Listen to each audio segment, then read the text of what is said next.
Dit is Somali for All TV.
soo dhawaada daawadayaasha sharafta leh Somali for All TV maanta waxaa joognaa magaalada Danaag oo ay ka jiraan mudaharaad oo lagu soo horjeedo joogitaanka ciidanka Itoobiyaanka ee dalka Soomaaliya ugu horantii aan wareysano ra'yiga dadweynaha ka soo qaybgalay mudaharaadka qadal badan way iska dhaceen laakiin haddana ma wanaagsan in Itoobiya waddanka joogto lagu farxo raalna laga naqdo waxaan dhihi hadba sida macquul tahay loo isticmaalo si waddanka looga saaro Itoobiya waxaana ku dadaalaa aan dhihi dadka nabad in looga saaro Itoobiya inta la isticmaalayo violence ama dagaal xal lama keeno ummad badan nooga dhamaanayso marka waxaan rajaynayaa Itoobiya looga saaro waddanka hab diblomaasiyadeed iyo hab faham ka dhaxdhaca dhammaan guud ahaan Soomaalida meel kasta ay joogaan waa mahadsantiin waxay anigu nafaca baran nacawdi sawdu gale kiigu qariyo qarligaygo waddankayagii amxaara injiirley baa qabsatay amxaarana waddankayaga waxba nagama qaadeene maraykan baa noo keenay insha allahu inta qof Soomaali nool yahay amxaara dalkayaga haysan mayso amxaara iyo Soomaalina way siqaaniin ma garatay Addis Ababaanu 80 kiiloomitir u tagay jirnay maanta waxa noo keenay waa maraykan iyo nimanka dawladda sheeganay inay dawladdu yihiin garan maynay waxay dawladdu yihiin dee amxaaraday dawladdu yihiin maaha dawlad Soomaaliyeed hadday dawlad Soomaaliyeed yihiin dalkooda amxaara inta ku soo hogaamiyaan BM iyo diyaarada ku garaacmayaan dawladda nooma aha Soomaalida dawladdu ma aha waxay dawladdu yihiin amxaaro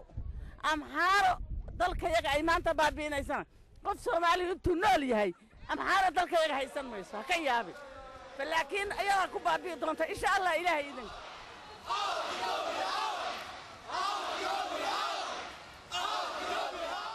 maanta waxaa halkaan u imi inaan maaragtay shucuurteena ku muujino Itoobiya waddankeena haysata oo dhibaatooyin badan ka samaysay inaan maaragtay diidanaanta inaan diidanay inaan maaragtay ku muujino waa sida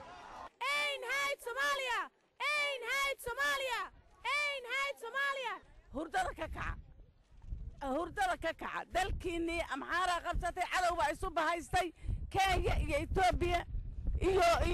Uganda iyo intii cadowa iyo Maraykan baa isu bahaystay Soomaali waxaa la jiifka ka kaca kuwa Soomaaliya jooga ee u kala dhurdaynaaya ee dalaalka iyo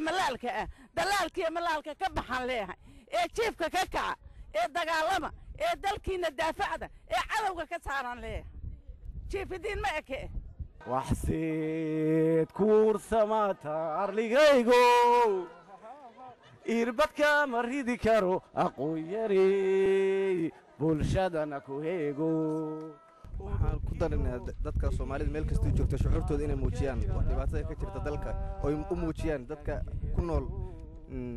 Netherlands inay muujiyaan si oo isku duubnaansho ay u muujiyaan dhibaatada iyo dhibaatada ka jirta dalkeena inay u muujiyaan dawladda aan la joogno dalkeeda ku noolnahay ablowga hadina tahay sawmooga dhaxalawo weyna tahay sawmooga anagu inaan ku leenahay sawmoogi waxseed kuursamata arligaygo irbadka ma ridi karo aqooyari bulshadana ku eedo wax talaama fariin madaxda dadka Soomaalida meel kasta joogan dadka Soomaalida waxaan u soo jeedinaa meel kasta joogaan inay midoobaan inay walaaloobaan inay waddankooda iyagu ay maamushaan oo ay Itoobiyaanka iyo dadka cadowga ah iska saaraan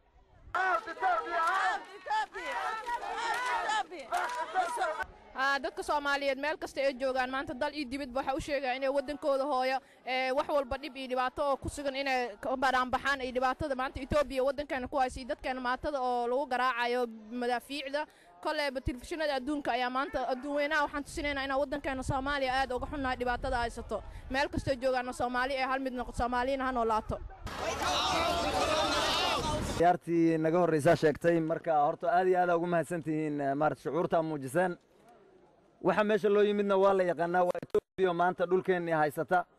sida xaqiiqada waxay tahay Itoobiya dhulkeenna ma qabsan karin weligeedna ma qabsan lahayn haddaan gacmaha iyo lugaha looga xirxirin insha Allah tacaala waxa weeye dad cadow ah oo is soo kaashaday ayaa noo xirxiray annaguna ilaahan leenahay jabkuna iyadu u dambeyn doona biidnillaahi alkariim magan gabo alla magan bay ku dhacday way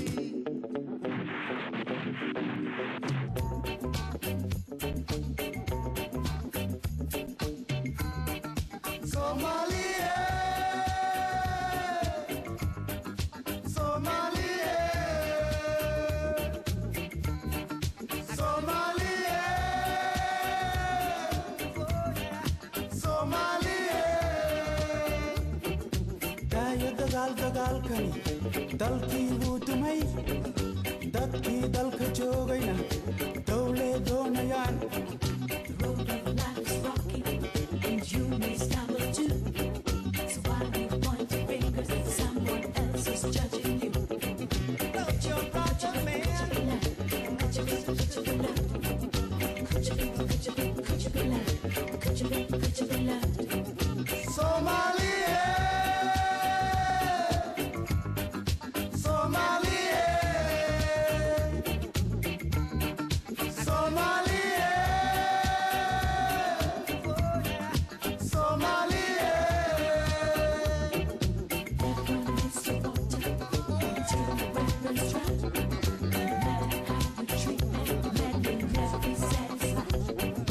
dadkii dibadda joogayna dalkee doonayaan Itoobiya Kenyana daaya